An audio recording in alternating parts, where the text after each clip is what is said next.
ভারতীয় শিল্পপতি তথা ধনকুবের গৌতম আদানির বিরুদ্ধে চলা বহু চর্চিত ফৌজদারি মামলা খারিজ করে দিল মার্কিন আদালত। সোমবার ব্রুকলিনের মার্কিন জেলা বিচারক এই সিদ্ধান্তের কথা জানান। তবে মামলা নিষ্পত্তি করার বিষয়ে মার্কিন বিচার বিভাগের সিদ্ধান্ত নিয়ে প্রশ্ন তুলেছেন তিনি। বিচারকের মতে বিষয়টি উদ্বেগজনক।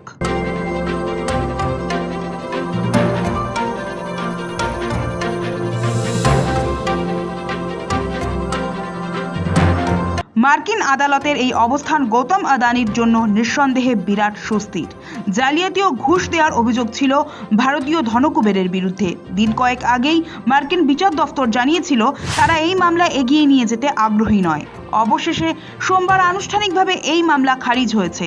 স্বস্তির শ্বাস ফেলে সোশ্যাল মিডিয়ায় আদানির প্রতিক্রিয়া, সময় কঠিন হলেও বিচার বিভাগের প্রতি আস্থা হারাননি। আদালতের এই সিদ্ধান্তকে সাদরে গ্রহণ করেছেন।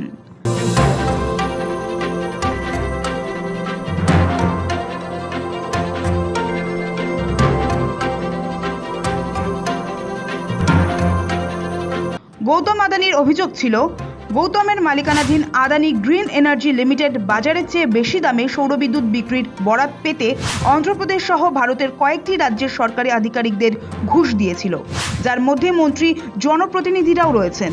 ঘুষের অঙ্ক 26.5 কোটি ডলার, অর্থাৎ ভারতীয় মুদ্রায় 2029 কোটি টাকা। শুধু তাই নয়, মার্কিন বিনিয়োগকারীদেরও মিথ্যা প্রত্যাশা দেওয়ার অভিযোগ উঠেছিল আদানির বিরুদ্ধে। তার ভিত্তিতে 2024 সালের নভেম্বরে নিউ ইয়র্কের ব্রুকলিন জেলা আদালতে আদানির বিরুদ্ধে মামলা দায়ের হয়।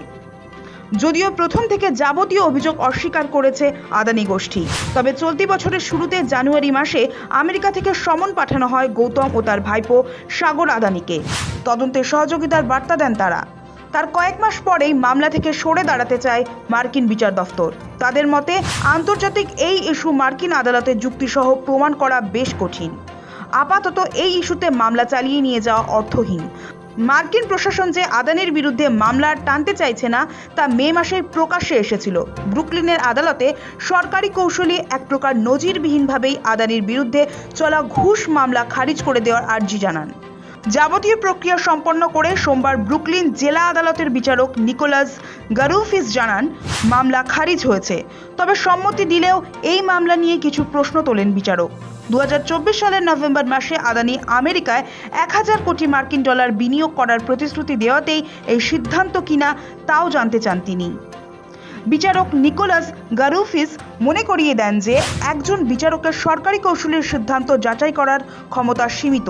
আদানির হয়ে সওয়াল করা আইনজীবীদের সঙ্গে সলা পরামর্শ করে মামলার নিষ্পত্তির সিদ্ধান্ত নেওয়ায় সহকারী সরকারি কৌশলী ট্রেন্ট ম্যাককটারের সমালোচনা করেন বিচারক। এর আগে মার্কিন বিচার বিভাগের কাছে ব্রুকলিনের আদালত জানতে চেয়েছিল কেন মামলা নিষ্পত্তি করার সিদ্ধান্ত নেওয়া হয়েছে। উত্তর দেওয়ার জন্য 13 জুলাই পর্যন্ত সময় দেওয়া হয়েছিল।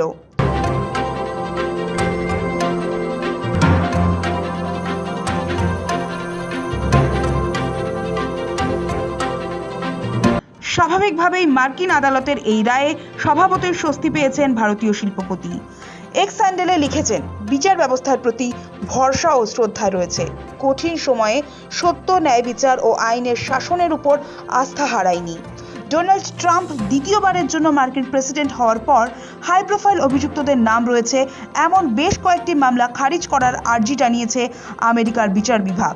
সেই তালিকায় যুক্ত হলো আদানির বিরুদ্ধে প্রায় 2 বছর ধরে চলে আসা ঘুষ মামলাও। তবে খবর ছড়িয়েছিল আদানির তরফে 96,314 কোটি টাকা বিনিয়োগের প্রতিশ্রুতির পরই মামলা খারিজ করা হয়েছে। তবে এই তত্ত্বের সত্যতা নেই। ব্যুরো রিপোর্ট, সময়, কলকাতা।